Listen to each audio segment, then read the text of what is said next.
Selamat pagi. Perkenalkan, nama aku Ratri Amelia Aisyah. Biasa aku dipanggil Ratri. Aku seorang mahasiswi S2 Register Science Management dari Universitas Airlangga, ya, Surabaya. Aku Ari Surabaya. Sebelumnya, izinkan aku untuk memberikan sharing ilmu kepada kalian semuanya. Tentang apa? Tunggu dulu. Pertama kali akan saya kasih contoh. Pernah nggak dari kalian semua waktu mandi pasta giginya habis? Stok di kamar mandi juga nggak ada, di lemari pun juga nggak ada. Pasti kan pernah?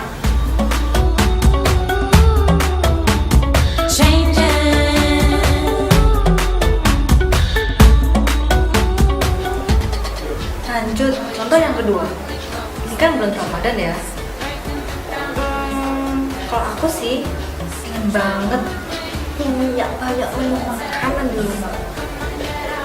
Sekarang sih lagi ngidam nasi goreng, pizza hut, pangsit. Iya, mie ayam. Tapi sayang, ada semuanya. Come on, get out of this mess.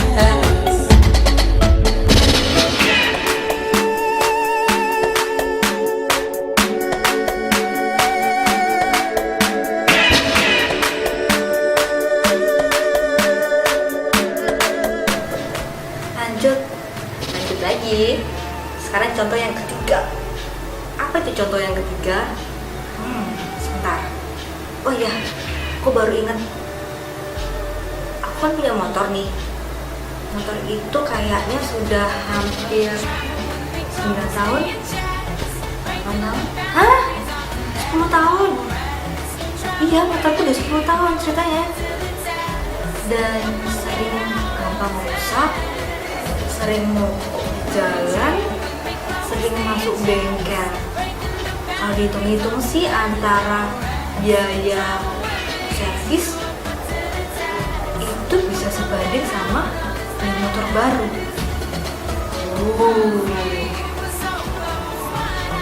Berarti apa saatnya aku harus beli motor baru ya?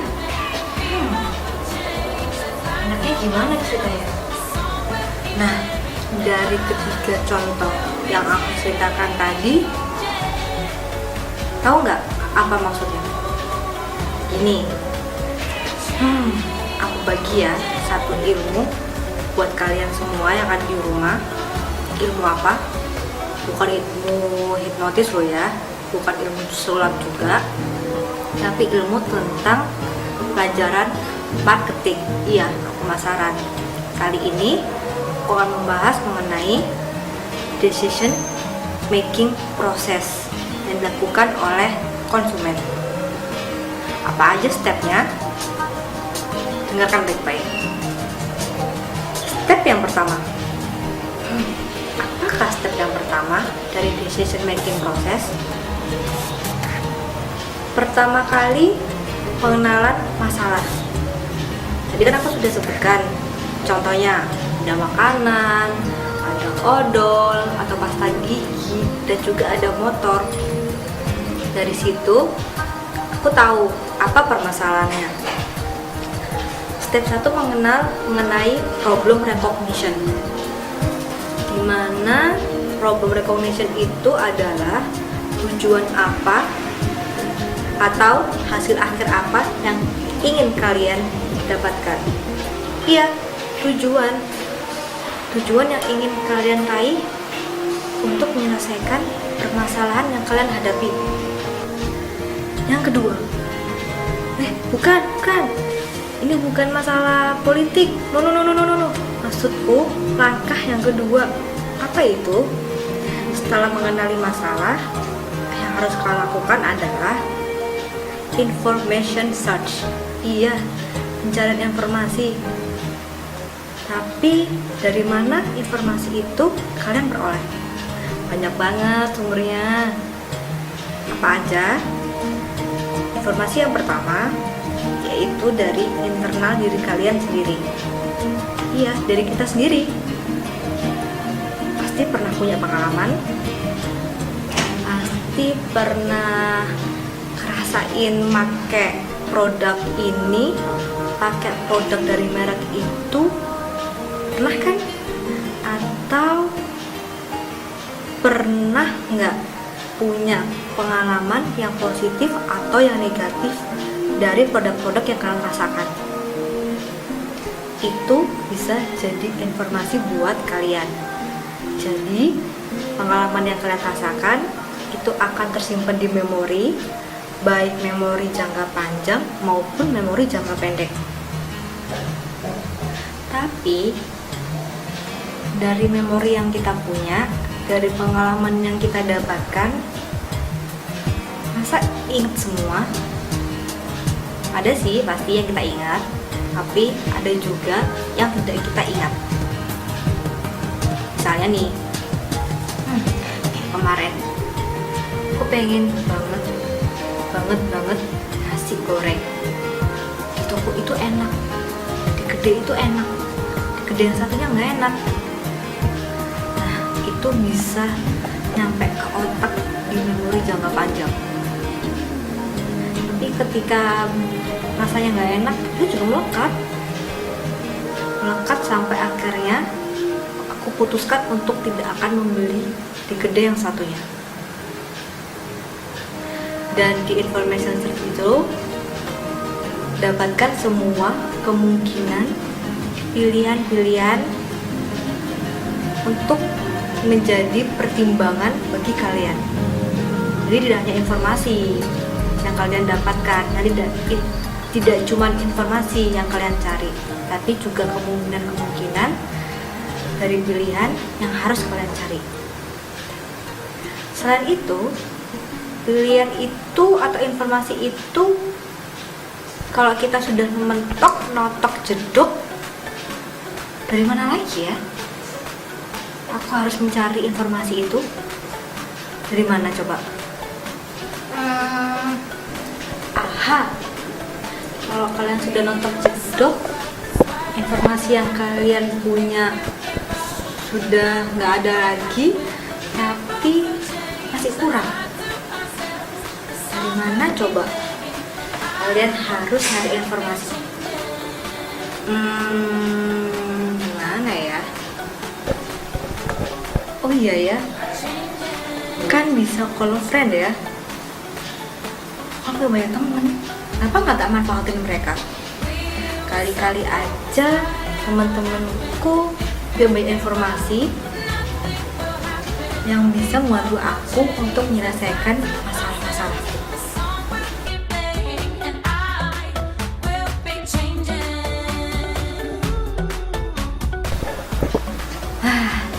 Sudah telepon teman-teman, tapi sayang aku nggak punya banyak nomor telepon mereka. Oh iya, kenapa aku nggak tanya mereka melalui sosial media? Kan ada Facebook, ada Twitter, ada Pet, ada Instagram. Kenapa tanya ke mereka? Sekalian aku browsing. Iya, googling, tanya Mbak Google aja deh mendingan ya. Sekalian daripada kerja 2 kali, mendingan kerja sekali.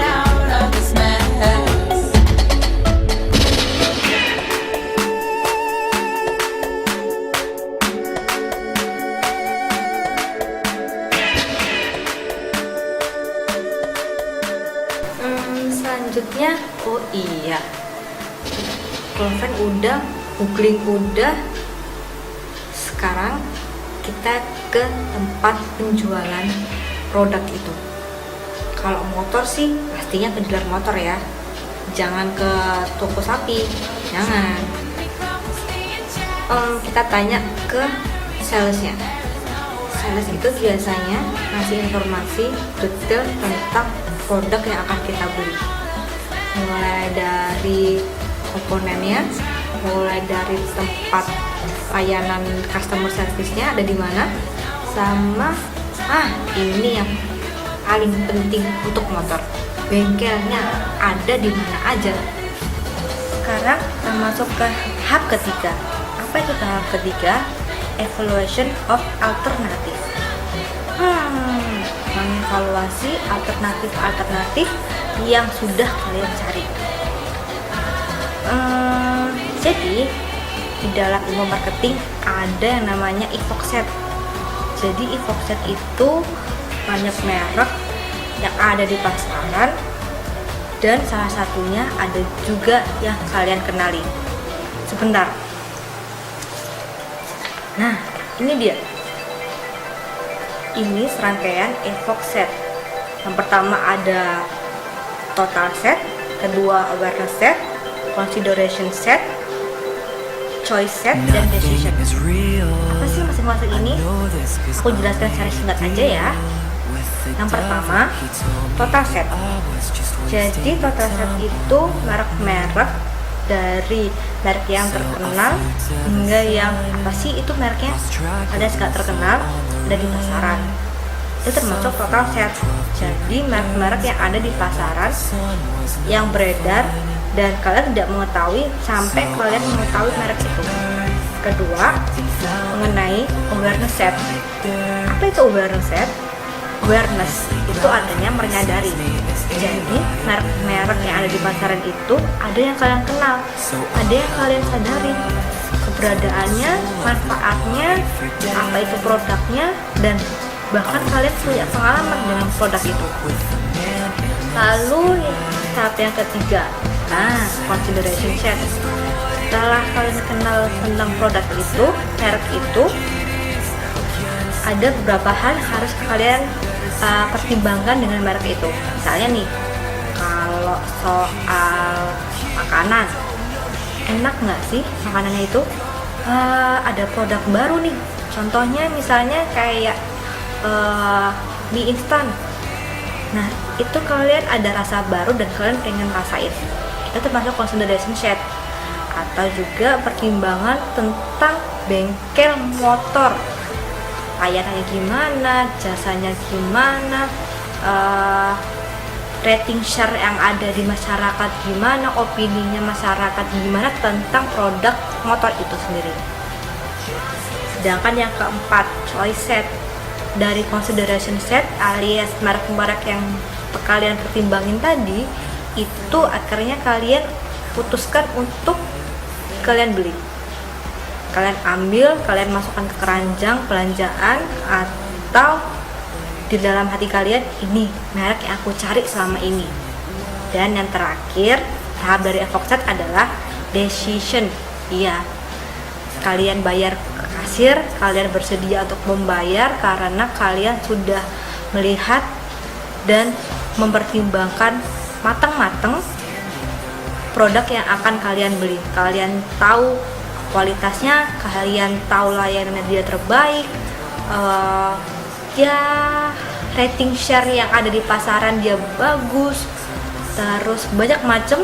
Itu yang menjadi pertimbangan kalian untuk beli. Lalu langkah yang keempat yaitu purchase decision. Apa itu purchase decision? Purchase artinya pembelian, decision artinya keputusan. Jadi saatnya kalian untuk membuat keputusan membeli produk yang sudah kalian evaluasi tadi. Gimana caranya purchase decision itu? Jadi dari informasi yang kalian dapatkan, lalu kalian teliti, kalian pelajari mengenai opsi-opsi itu, dan mana yang serap buat kalian, itu yang harus kalian pilih. Oke, setelah kalian memilih untuk membeli produk itu, yakin produk itu udah baik, yakin produk itu memberikan keuntungan atau malah jadi kerugian buat diri kita. Nah, pikirkan baik-baik sebelum kalian membeli. Lalu, apa tahap selanjutnya setelah kalian melakukan pembelian? Ini tahap yang kelima. Ini tahap yang kelima. Apa itu? Yaitu post-purchase evaluation. Apa yang post-purchase evaluation? Jadi pengevaluasian setelah kalian melakukan pembelian. Gimana caranya? Sebelum kalian membeli, pastikan kan tadi jaminan mutu dari kualitas produknya, layanannya, bengkelnya, komponennya, rasanya. Kalau dari makanan, kebersihannya, kualitas makanan yang enak, bangga, harganya murah. Jangan sampai membuat kalian keluar dari tempat restoran atau di luarnya kalian malah jadi marah. Pastikan dengan baik-baik itu semuanya. Jadi ketika kalian melakukan pembelian, selesai evaluasi setelah pembelian akan membuat kalian malah jadi semakin percaya dengan merek dari produk itu sendiri. Oh iya, tadi kan saya ngasih contoh ya, ada digas. Dan saya punya masalah, jadi kan yaitu udah punya motor 10 tahun, udah saatnya ganti. Kalian penasaran motor apa yang aku beli? Ayo tebak motor apa yang aku beli. Kasih tau nggak ya enaknya? Serius? Mau tahu? Oke, bentar ya. Taran! Ini dia motornya.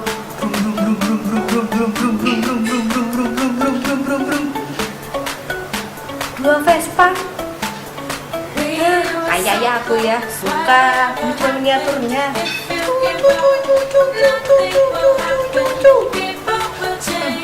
Daripada bingung-bingung beli yang mana, dengan beli Vespanya aja dulu miniaturnya.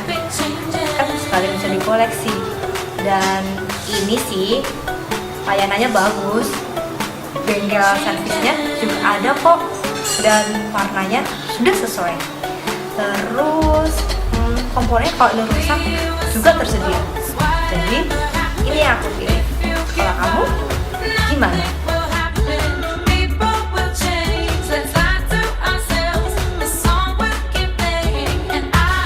Oke, cukup sekian pembahasan materi mengenai consumer process decision making hari ini. Semoga berguna buat kalian. Tapi tunggu, ada satu kata atau satu kalimat satu kalimat yang terbaik untuk kalian, yaitu pilihlah keputusan yang terbaik dari yang terbaik supaya kalian tidak menyesal di kemudian hari. Itu sih.